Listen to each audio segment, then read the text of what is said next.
What's up, fam Liberty? It's your new best friend, admin Tim, aka Big Stars from the Sons of Liberty. I don't know about y'all, but I hate liars and I hate being lied to. One of the things that the admins have been noticing on social media is that there are people out here in the wilds of the internet who've basically confessed to having seen light about old Trump thin skin and have been talking about that transition. We're proud of you, even if your parents aren't. In fact, I'm happy to be your surrogate Uncle Tim or your adopted dad. I give great hugs and attaboys or attagirls. I haven't had to give an atta-envy yet. I'm still working out how to properly wield all these pronouns y'all are throwing at my old ass. Look, we've all been wrong about stuff before. I used to have a mullet when I was a kid. I have a fucking ex-wife, for fuck's sake. We all make mistakes because we didn't know better and or because we believe people who are supposed to be able to trust. Admin V wants me to tell you that she, like I did, grew up in an evangelical, conservative, Christian, Republican household. Sean Hannity played on the radio in her dad's El Camino. My dad listened to Jimmy Swaggart tapes and contemporary Christian rock music in his Chevy Nova. We both heard in church that the only moral vote was a Republican one.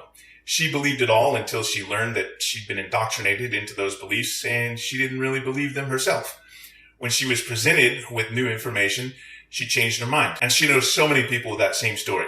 Mine is similar, except my parents finally fucking divorced and I kind of turned into a rebellious, troubled teenage asshole who did a lot of dumb shit. A lot of dumb shit. It was so dumb that I got caught. A lot. We can't help how we grow up.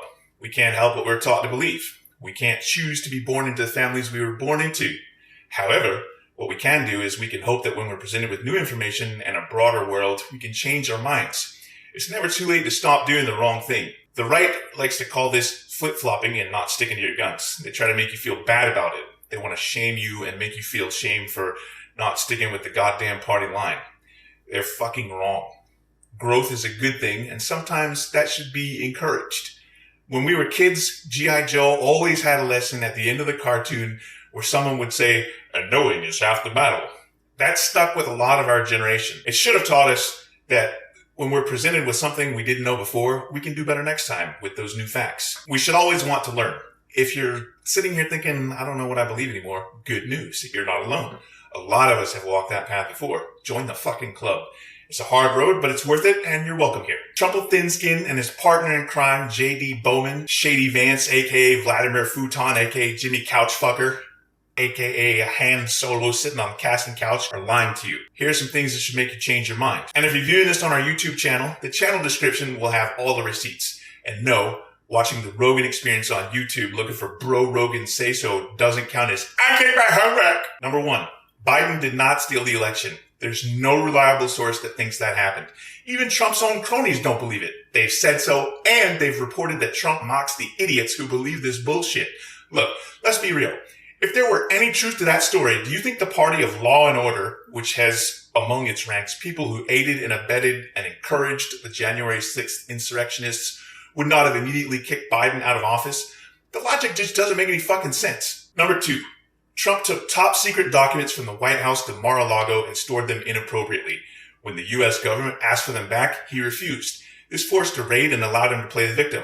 Oh, by the way, there's still like 43 empty classified folders whose contents have never been found, and plenty of shady motherfuckers from all kinds of shady-ass countries visited lardo-lago. In a previous video, I talked about having worked for the National Security Agency. Do you know what would have fucking happened to me if I'd even, looked at the wrong document? I couldn't even bring my own fucking books or music into the NSA, and I sat around a fucking lot. So you can imagine the kind of shenanigans that I got up to when I was bored. And believe me, I watched Office Space a lot, so the economy under Biden is better than under Trump pre-COVID. Whilst inflation is higher, the overall growth of GDP is better under Biden, and the job market rebounded well from COVID. 4, violent crime is going down no matter what you hear from Trump, J.D. Bowman, and fake news, Fox News, faux news. And by the way, there is no surge of crimes committed by illegal immigrants. They remain less likely to commit crimes than native-born people. I mean, if you snuck into a country, you wouldn't want to get caught and fucking sent back, would you? Make it make sense. 5, whilst we're at it, again, another lie you've been told is how illegal immigrants are bringing fentanyl across the border. Evidence actually indicates that illicit fentanyl is primarily brought into the U.S. by American citizens and usually through legal ports of entry. not smuggled by illegal immigrants. These are lies that you're being told to make you afraid of Biden's and therefore Kamala Harris's policies. Have you seen this dumb shit about some false prophet? Yeah, he actually calls himself a prophet. Says the Antichrist chose Tim Walz to fit in with the quote-unquote wicked overlord lizard mafia and are driven by its goblin masters. I shit you not, this is a real thing that some weirdo said. Look, if conservatives want to push back against the notion that they're weird, then maybe don't have insane clowns be your talking heads. And no, I'm not talking about ICP or the Talking Heads. That wasn't actually one of my infamous musical references, and now I'm fucking pissed that I didn't spin that in a joke somehow. So like I'm fond of saying, every accusation is actually a confession, and if their lips are moving, they're telling you a lie. These clowns are either making shit up and flinging it at the wall to see what sticks, or they're trying to fob off a bunch of their own mismanagement and piss-poor decisions by blaming the guy who had to inherit their fuck-ups. I know Biden is old, but he's also experienced, and that experience, combined with putting properly trained, experienced people into positions instead of doing dumb shit like letting a cuckolded son-in-law and the daughter he wants to fuck run things. I still want to know about that $2 billion Jared Kushner got from the Saudis, and I also want to know what level of complicity in looking the other way Jerky had when the Saudis murdered and chopped up a journalist. So now that you know it's okay to let your position on a thing evolve, and that it's okay to make mistakes as long as you correct them, let's talk about what you can do now that you know you can change your mind. The first step is to acknowledge that you spoke from a place of being uninformed. You don't have to get on social media and make a big fucking deal about it. No speeches, no long posts, just maybe vocalize it in the shower, I don't know. The next step is to go make sure you're still registered to vote and that your name hasn't been wiped from the rolls. And then go out there and make your voice heard and vote. Be part of the solution. And that solution is not fucking voting for Trump, who's a lying liar who lies out of his lying lie hole. And that includes his lying fake hillbilly couch fucker, J.D. Bowman, aka Vladimir Futon. And that's the bottom line because Admin Tim said so. Hashtag not sorry, not sorry. Admin Tim 316 says get fucked and die mad about it. 2 claps and a Rick. Woo! Some of you have asked about the little bracelets that I wear on my wrist. These are memorial bracelets.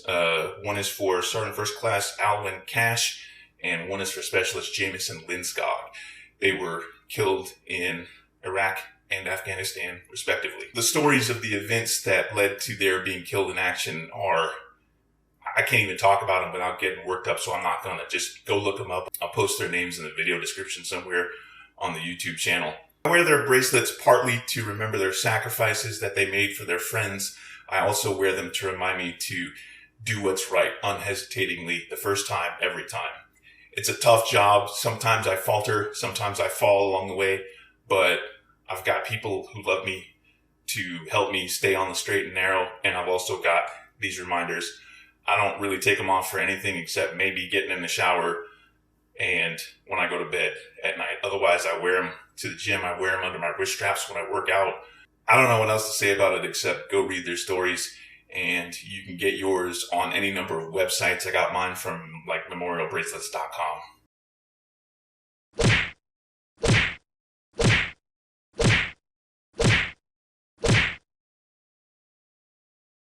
Trumple Thinskin and his partner in crime, J.D. Bowman, a.k.a. Vladimir Futon, a.k.a. Ham Solo on the casting couch.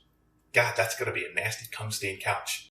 Mango Mussolini and his dipshit partner in crime, J.D. Bowman, or whatever the fuck his name is since he keeps changing it all the goddamn time. Shady Vance, Vladimir Futon, Jimmy Couchfucker. God damn, how many fucking identities does this Walter Mitty motherfucker have? That Walter Mitty reference is not going to land. Some of you probably don't even know what the fuck that is. I probably shouldn't use this couch cushion because my own couch has had a lot of bodies on it, if you know what I'm saying. When we're presented with something we don't know before, we can do better next time with all those facts. That was fucking awkward. Let's try that again. The economy under Biden is better than under Trump pre-COVID. While inflation is higher, the overall growth of GDP is better under Biden, and the job market rebounded well from COVID. I could probably do that again if I remember what the fuck I said.